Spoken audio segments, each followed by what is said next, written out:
Okay.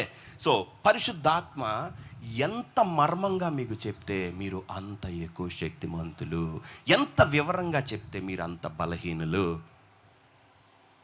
Okay, అర్థమవుతుందా? దేవుడు అబ్రహాంకి నేను నీకు చూపించబో దేశంకి వెళ్ళి అన్నాడు, ఇంకేం చెప్పలా. ఓకే, అదే అబ్రహాం గనక ఒక సినిమా వేసి ఉండుంటే అబ్రహాం అంత నమ్మక్కర్లా. అర్థమవుతుంది, రైట్? ఇప్పుడు బాప్తిస్మ ఇచ్చే యోహాను అన్నాడు, నీవేనా మేము మరి ఒకరి కొరకు, నా భాష మీకు అర్థమైందా? మీరు ఎంత ఈజీగా ఫెయిల్ అయిపోతున్నారో చూడండి. ఇప్పుడు మీకు ఒక డౌట్ వచ్చింది అనుకుందాం, బాప్తిస్మ ఇచ్చే యోహానుకు ఒక డౌట్ వచ్చింది. అతను డౌట్ వస్తే ఎవరి దగ్గరికి వెళ్ళి అడగాలి? ఎవరిని అడగాలి కదా? మనిషిని అడిగేది ఏంటి?